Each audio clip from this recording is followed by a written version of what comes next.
Hey guys, welcome to Total Schmidt Show. We're back again Tuesday, 6 o'clock. Look at that. We're on time. Video's done, and I'm here. This is several weeks in a row.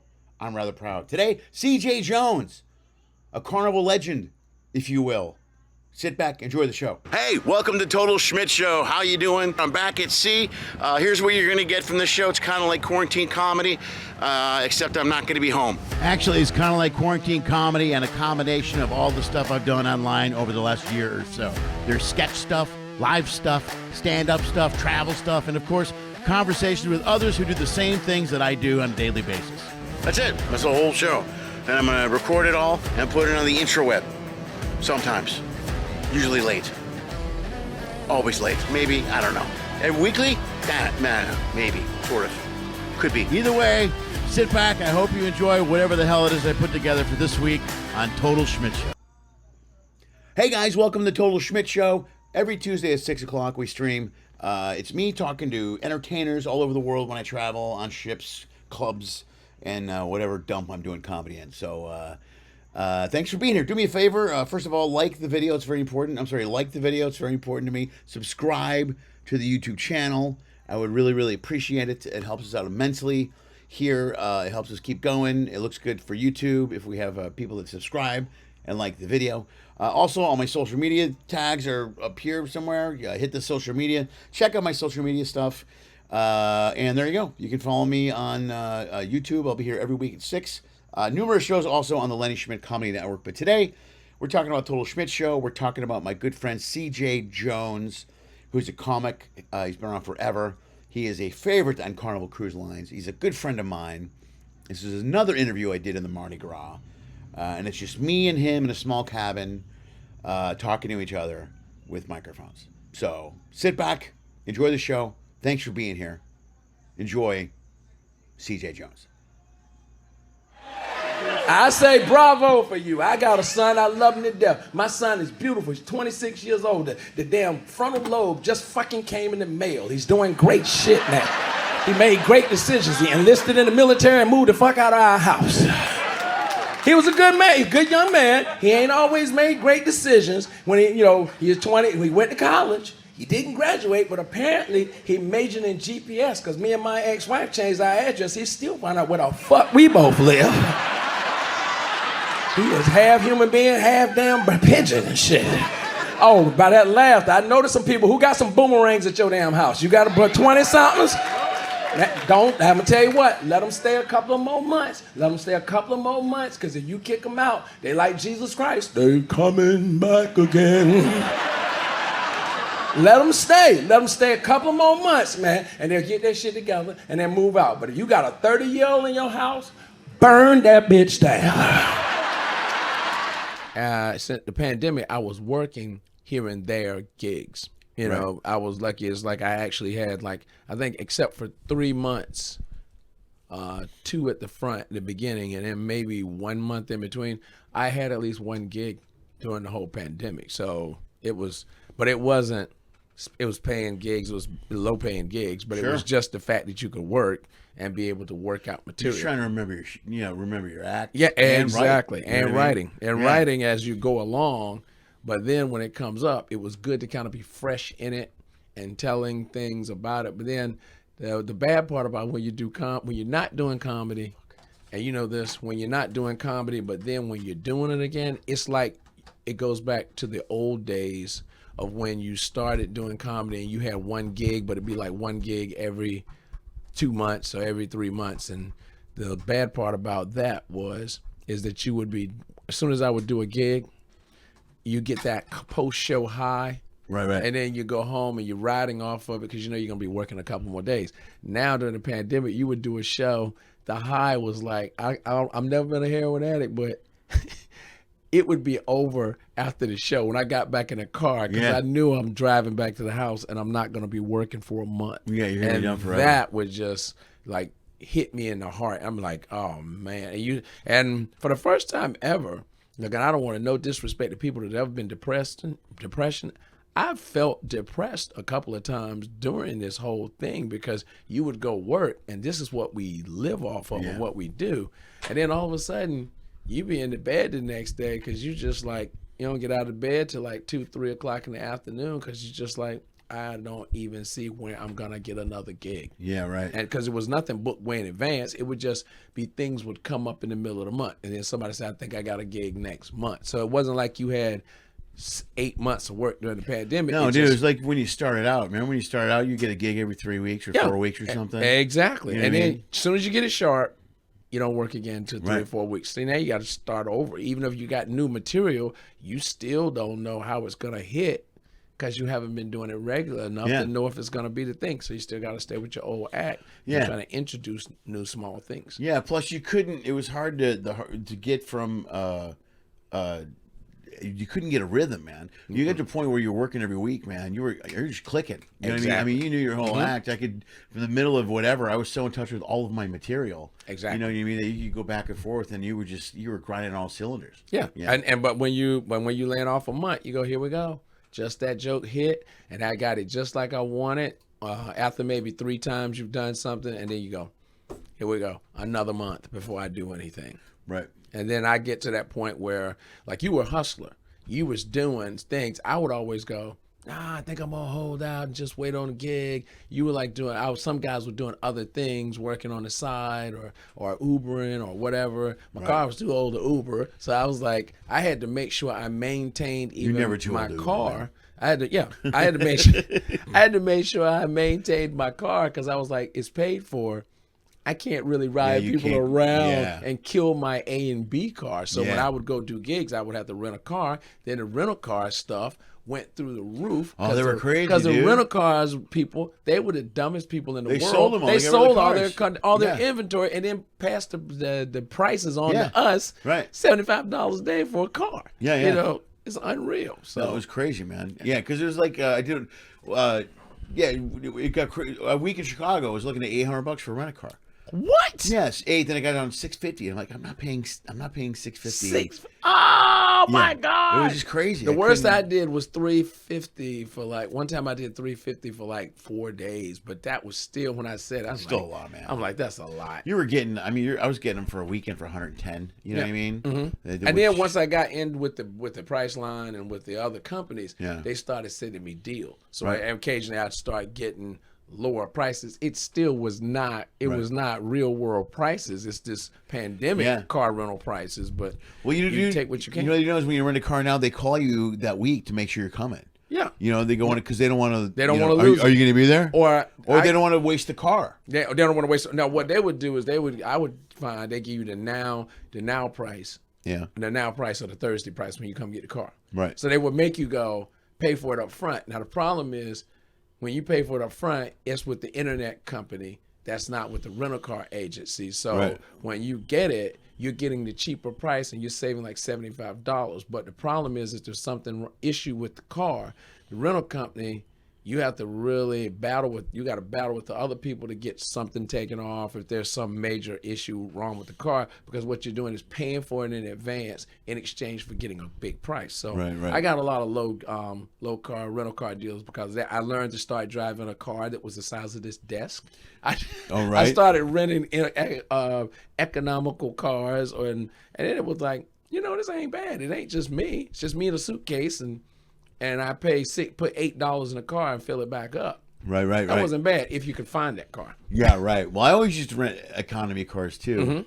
Because I didn't care about the size. Right. You know what I mean? It was just me in the suitcase. Exactly. I didn't care, but also you get older, it's a little uncomfortable. You know what I mean? Well, that's what I'm saying. It was uncomfortable, but I was like, I would do intermediate because I got long legs, and it's just like I'm not even super tall and that, but my legs are just long, and so. After a while, I said, dude, we doing this economy and we sitting the seat back as far as we can. Yeah, right. And I don't care if the car is the width of my arm span, just as long as I can get where I'm going and not have to pay a lot of money and not have to put any gas in it. So I had to pull that old Shaq move where you get rid of the front seat. Get rid of the front seat and sit in the back seat. Or just lean all the way back. It's the only way to make it work, man. But again, we adapted. The fact that we even made it through all this. Yeah. Still, we doing stuff in a real world situation where this had been 1978 or 19. What would that have been like? Yeah, I know. Because we got all these modern conveniences that allow us to be able to still Dude, technology really helped us during the COVID. During the like your show has Yeah. come up. A lot of people who were laying in wait. So you weren't smart guys. You do the podcast, but a lot of people that were doing podcasts and it was just sitting there kind of dormant with not a lot of following. Right. That's where all this emergence of all this social media comics. Right. It popped up because that was their growing season. Everybody was sitting at the house. Right. Boom. There's 8 million comics now. You think you didn't know all the comedians. Now you got another lane of electronic comedians that nobody know, and they getting all the gigs. Right.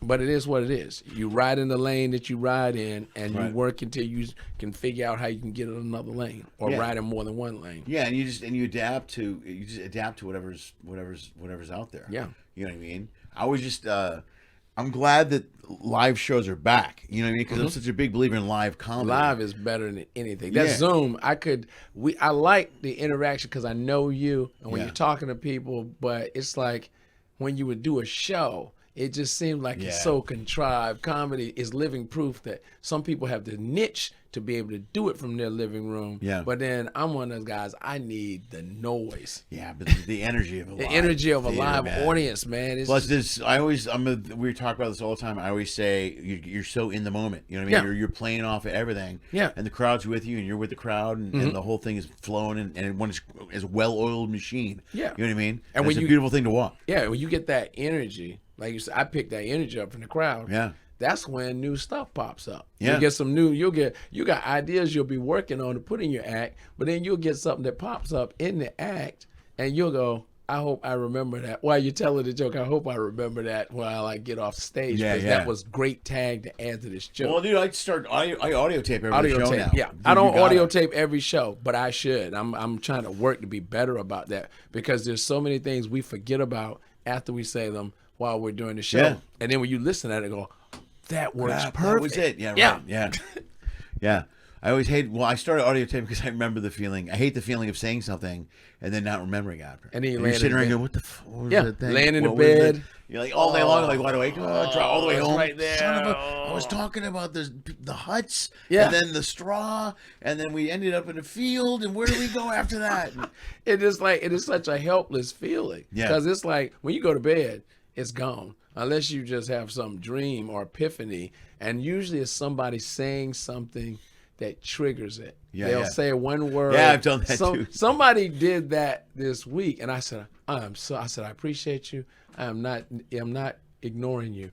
Give me 1 second. Yeah. You just said something. And they said 2 words, and it was a topic, and it wasn't the thing. It was connected to what I said. And I just said, let me just write this down real quick. And I wrote it down in my phone, just a phrase to remind me of. And I was like, thank you. I needed that to recover something. Yeah. An old joke or whatever it is. See, I always just go, give me a minute. I'll just go. I have an app on my phone. It's like a little dictation app. Right. You know what I mean? I have that too. I have a notebook. I finally remember something, I go, give me a minute. And I'll just turn it. I'll just say whatever it is. Otherwise, I'm going to forget. I won't, I'm not above it. I write things I can down. forget 2 minutes later, man. Not even. Like 30 seconds even. I'm like, oh, I hate to say it, even with a product that I like, if you see something on the internet, my new pencil is now screenshot.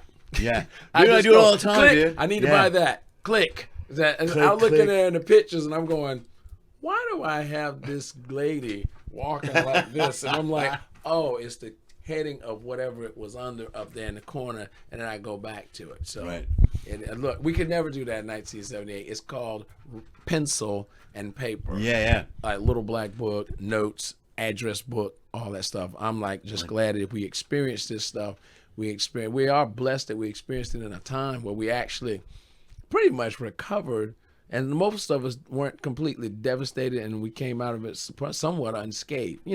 Life is going to be different. Right. So I think the people that are willing to adapt to change, and that's i.e. comedy, whatever, entertainment, that's who's going to be the one that comes out on top. Well, you don't have a choice. Yeah. When you say willing to adapt to change, you have to constantly, we're always doing some sort of adapting when it comes to comedy. Exactly. Because times change, everything changes. But COVID was a big one, and now everything changes. Now there's people wearing masks and all this other stuff going on. And so, if you want to work, you have to adjust. And you got to figure it out. Exactly. And I laugh. we've all addressed it in our shows.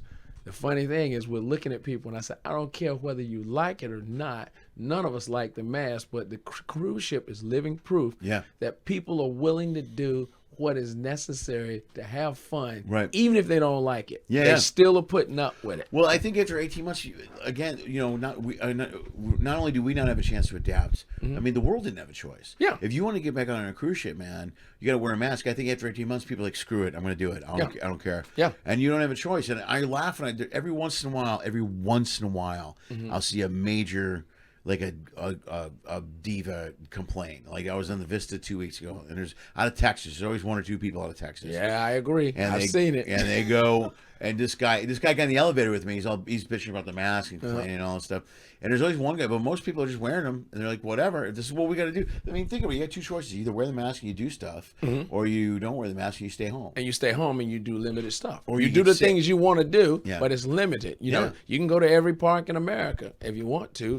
But you're not going to be able to go to many major venues, right? Unless you go, you might be able to go to a local watering hole, some local spot. But like you said, for the most part, you're locking yourself out of worldly things that you were doing once just because of you stand on your principle and stand on it if you want to. Yeah, it's Germany and somewhere else out earlier today that are making masks mandatory. Or I'm sorry, vaccine mandatory. Vaccines mandatory. I don't know if it's Australia.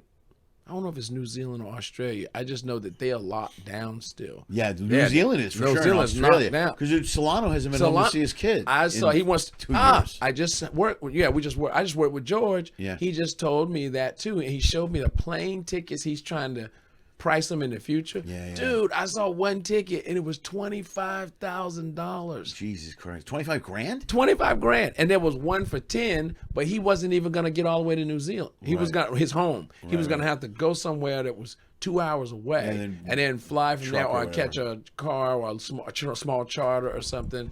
And it was like, I think that was 10,005. Right. We were like, oh my God. I'm sitting here bitching about a rental-car price. Yeah. He's looking at a $20,000 airline ticket. Brutal. And that's the airlines, again, riding on the backs of the people, man. Of course, $20,000. Yeah. I'm like, come on. Right. And that's a full plane? Yeah. But I don't know, man. I just am so happy to be back doing what we do. Yeah. That when you hit the stage, I can tell people the money that they pay us, it's for traveling. The comedy. Oh, yeah, 100%. The comedy, that's what we do. Yeah, the show's the easy part. The show's the easiest part of what we do. It's dealing with the accommodations and dealing with testing and dealing with that. Well, even now the testing, because I don't think people realize. Oh, look at the camera. Yeah. You don't realize we're tested every other day now. Yes. In fact, if you go for multiple shifts, I've been tested probably maybe 4 or 5, maybe 13 times a month. because this week, let's see.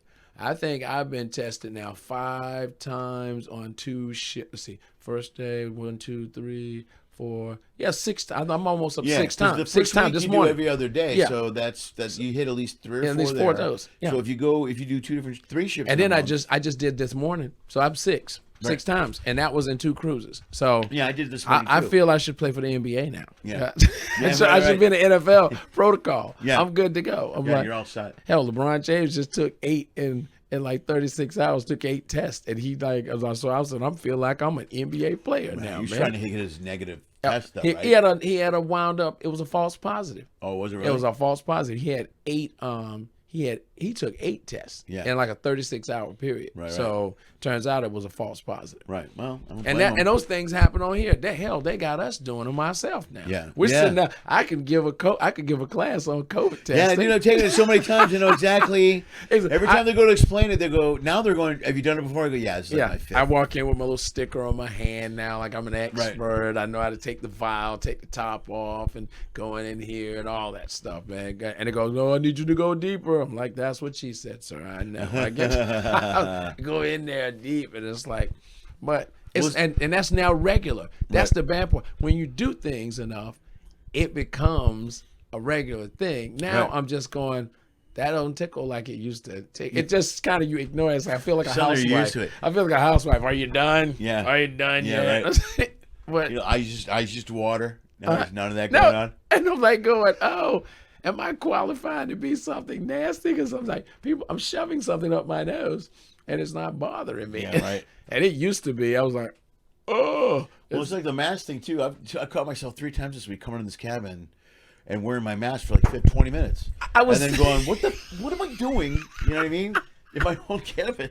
I sat in the cabin folding clothes last night for like 10 minutes. Yeah, I did it. And then I go, dude, take your mask off. Yeah, I was like, it was just sitting there. Yeah. I was like, literally, I got to fold this, I got to put this in the suitcase. I'm like, dude, take your mask off. Yeah. Come on. I was like, we're getting used to it. Yeah, and right. one of these days, I hope we'll have a drawer and you'll be looking and you go, I remember when we had that time we had to war all of these things. There'll never be a time in our lives again where we don't look at a mask and think about COVID. Yeah. You know what I mean? We'll never, and I tell people, if you bought any, you're not going to throw them away because now you're just going to put them in a drawer and they're going to be there. Like I said, and we're not going to ever forget that. And then the bad part is, it's going to be something else. Yeah, right. It's going to be something else. So, but now we'll take it seriously when somebody says that stuff, and then you'll have still the groups of conspiracy theorists and people that don't believe it and the people that believe it. And I'm just like indifferent. I got to do this so I can get paid. Right. What do I need to do? Yeah. Right. Yeah. Well, it's the same with the airport. Like, even when I was doing clubs and stuff, and Vegas, I do Vegas a lot. So whenever time I get to Vegas, and with Vegas, you got to have the test when you go in. So you got it within 48 hours of the first gig. You got to walk in with the test, even if you're vaccinated. Wow. Yeah. So they want to see it. They want to see a test. So you walk in, you have a test, and then you got to be, and then you of course there are masks and stuff everywhere. And Vegas is weird. It's like a ghost town now. It's like during the week there's nobody in there. It's just Monday through Thursday. Monday through Thursday is nobody. So Thursday through Saturday. It gets a little bit busier in the weekend, but man, it used to be Wednesday. You'd walk around the strip or walk around somewhere. It was just crazy. Yeah. There's so much stuff slowed down, and restaurants close at 10 now, which is just weird. In Vegas? Yes. Yeah, we did a show one night. We got done at 11:30 or 12. We wanted to go get something to eat. We couldn't find anything. Denny's was open, and I'm like, I am not eating at Denny's in Vegas. I'm just not doing it. Lenny's eating in Denny's. It's no way. Yeah. It's and I found there was a good deli we found or whatever. And ended up eating that, but yeah, it shuts down. But yeah, you gotta have. They won't let you work if you don't show up with a. So you got to show up with it in your hand. Yeah, a negative test. Like, so how close? Well, I email it to her ahead of time. So I email her a day or two before. And it might be an MGM policy. I'm not really sure, but I think all the performances. I mean, every performer now is taking a test like crazy. So. What, like Brad Garrett's? Yeah, Brad Garrett's for sure. But in here, that's why I never feel safer. Like I felt that way before when COVID even started. I felt safer on the ship than I did on land. I felt safe before we even did it. I always, because I was on there 2 weeks before. A lot of us were 2 or 3 weeks before everybody got sent home and discontinued. I saw the transition, and I was like, well, I feel safer on here at the time in the initial parts of COVID when it was happening. And then they were telling us, don't talk about it. Don't say anything about it. And then I was going on stage, and I go, okay, the thing we can't talk about, because we know that there's a thing we can't talk about. We clearly are. And we were literally getting messages in real time of people hoarding toilet paper and paper towels. And it was surreal because you could tell that they had lowered the numbers of the cruising, because one ship, literally people got scared, and it was like 1,000 people on. I was on one ship, it was 500 people. Right. There was another ship like Horizon or one was in port. I was on Liberty, and they were down like 500 people. Right. And so you were like, you could tell people were taking it serious. They were like, I don't know what this is, but I'm not going until I figure out what it is. And it still is fun for the guests who are on here. People are finding out they don't need a full ship to have a good time. Sure. It's more things for them to do. It's actually a little bit better. Yeah, it's a little better. You know what I mean? There's that many people around. And you kind of get used to the crowd. Yeah. People come in, and it's like you're almost, everybody kind of bonding because they know everybody. And now people are taking the opportunity to come see the shows because some people don't like a full room.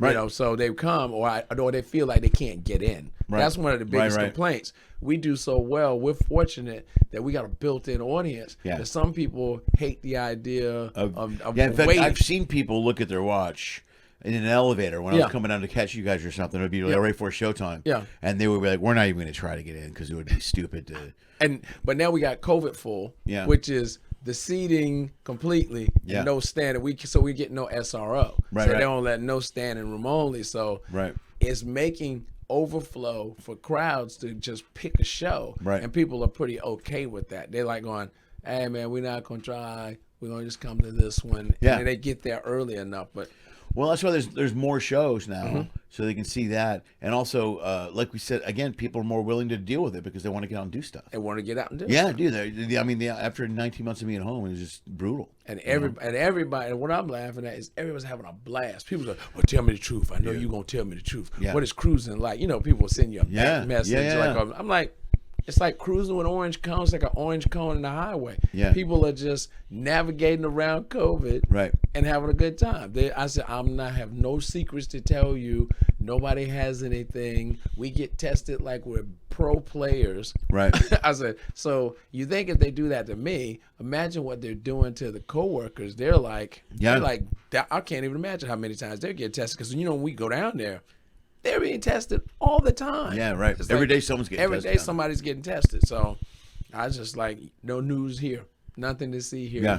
We're having fun on the high seas.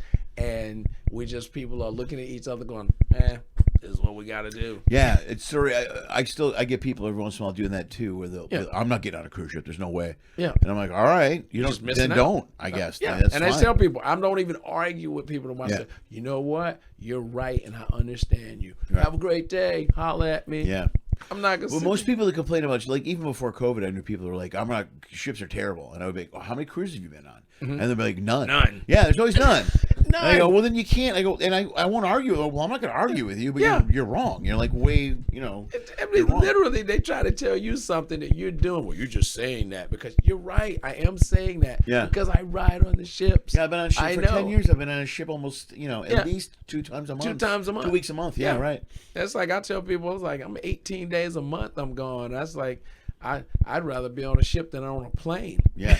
Planes are just like, well, for your safety. Dude, you're 100% right. For your safety, we gave you, like I said, we gave you a trip with no middle seat. You know? Now, all of a sudden, it's going, we still care about you, but there's a guy. Right back there's in. a guy. I literally had 3 weeks ago. I had a guy. I looked at him. We looked locked eyes. Like, oh shit, you're sitting with me, and he just was like, you're on top of each other. Let's get past this, and he literally his stomach was coming like over the arm rail, and I'm like, oh my god, and I had the aisle seat, and now I'm like this, not because I wanted to be, I was just leaning out, and I go, right, airline flying, man. And people are losing their shit and acting like assholes on airplanes too. Yeah. It's terrible. Now, I haven't had too many of that, but I've seen it. I haven't seen it happen. I've seen a couple of arguments, like rumblings, and then they just pipe down. When they tell people, sir, I'm going to wait for you to put that liquor away. Right. Some people had some little bottles, and they'll say, we smell liquor on the plane. We're going to give you a moment. I saw a dude one time, like, oh, shit. He knew somebody had smelled it. And so he just put it away. So it was no big deal. But some people are just like, we're giving the stewardesses a hard time because we're not drinking. I'm like, didn't you hear the part where they say we don't drink? Yeah. You get mad because you can't have a Bloody Mary. Yeah, you can't make it, man. If you can't make it 5 hours without a drink, you know what I mean? That's a little, I'm like, you got you just laid it out there. Yeah, that's right. And then I was just I flew United coming out here, and they served liquor, and I was shocked. I was like, oh, really? Wait a minute. American I know what it was. Yeah, you just triggered the thought. American gave me a mimosa because I heard her go. Were you in first class? Yeah, I was in first class. First class. First class. Okay. Yeah, because I was like going, excuse me. She goes, I said, I changed that. Did you say mimosa? She goes, yeah. Okay, I'll have one of those just because you said you have it. Because I was coming back. So I was like, it wasn't like I was needing it to go see. I was just like, that'll be a good taste. I didn't know you had that. So I didn't say it was first class because I got upgraded to that. So same thing. Which is a rare thing. Yeah, exactly. I was on United. They sold, like I told you, they sold liquor. I was shocked. American won't do it. Southwest isn't doing it. They're not doing it. Yeah, and I think American won't do it till February at least of next year at the earliest. And I gotta be honest with you, and this probably no one's gonna like this statement, but I'm like, why don't you just stop serving liquor on a plane? Period. Hello. I mean, they don't serve it on a bus. Plane is like a mass transit thing. I mean, I know I get it. I get it. You pay for it, but don't. If you can't make it 5 hours without a drink, man, maybe you shouldn't be flying. But now people are having all these mental breakdowns. It's showing proof that alcohol has an effect on it. It always had an effect on people. Right. But now everybody is now admitting their mental stress, it's a real deal. This Yeah. last 5 years in the whole entire world, everybody's finally admitting, I'm okay. I'm not okay. People Right. are saying that Yeah, they're probably, out loud. you're right. There's Men much more are coming. open. There's Yeah. much opener about it. And so people, we now all recognize when weird shit goes down, you're looking at people and you're going, he looks like he's having an issue. You're going, I need you to check on him. Or like, Right. because, you know, airport officials, you just go, could you kind of look at this situation? These people over here are starting to argue. I've seen people blowing up in the airport too. Right. Just, they don't even know each other. It's just people giving each other shit. They're like fighting in the airport. I'm like, damn, stuff is getting real. Right. And I don't even think, sometimes it ain't even mask related is the argument. It's the boiling over of having to deal with all this stuff. Kid with a mask, you with a mask. Well, it's everything that happened in the last 19 months. It's the tension, the bullshit, the stuff that people went through. And it's understandable. It's completely understandable. But people are starting to take healthier approaches, being more aware and taking healthier approaches to take care of themselves, as opposed to just self-medicating and getting liquored up. Yeah. You know what I mean? Because, self-care, I know for a fact, I don't went to meditating. I laugh at that because my ex, she used to do that. And I sort of poo-pooed on it, not bad, but I used to talk about it. And here I am, like 5 years later, as well as doing yoga, I meditate in the morning. Right. And it's just something that works, man. Dude, it works for you. It works for you, and it just puts you in a better frame of mind. Yeah. So you walk out the door, and at least you're not the one shitting on everybody else. Dude, you got to be good with yourself before you, period. Yeah. Always. Yeah. And if you do that on a daily, my daughters do it. My daughters meditate. Yeah. They're really big into it. And I don't meditate much, but I've always been really into, I'm really about being present and self-help and being aware of now. Right now. You know, and so my daughters take it another level and they meditate and they're really involved in that stuff. But if you prepare yourself that way going out for the day, your ground zero is so much better. Yeah. You know what I mean? I totally agree. It's just like and it's like that's the day, going out with good intention, that I'm trying to make this a better day, and not only just for me, but I hope I can because what we do is therapy too for Sure, people. 100%. And so now we're a blessing to people with what we do. Well, dude, especially, I'm sure you heard the same thing early on when you got back out. People were grateful. They were like, dude, we need comedy so bad. Yes. I mean, people that like live comedy, we like performing it, people like seeing it. You know, it's a really big deal. So people just wanted to get out and laugh at you. And people are standing on people are picking a hill to die on now for entertainment. It's like you got the people who want entertainment back. There's some people that want it back a certain way, and there's some people that want you to. The small hill is this new controversy of the canceling culture of them wanting, but now canceling culture is starting to backfire back on them. Yeah. I think recently with Dave Chappelle just putting himself on that hill for all of us. I always feel that he's sacrificed because he can afford to be in that position, not to be a martyr. He just is choosing like, look. Well, he's a name. He's Chappelle. Yeah, he's a name. And so when you put it with a face, he's already proved he's willing to sacrifice. He gave up the Comedy Central thing. You know, he's on record. This isn't a new thing he's doing, but he's willing to sacrifice his life for his art because he's also getting back in the industry. You paid me enough money that I'm comfortable enough, that I'm done okay enough that I can walk away from this. You need me as much as I need you. Right. Or you'll learn to live without me, but I'm going to do things my way. And all the comics, we're benefiting from that. And you're seeing it on the ships. Yeah. We're giving everybody the opportunity now. We're waiting. We're waiting. Is anybody going to leave?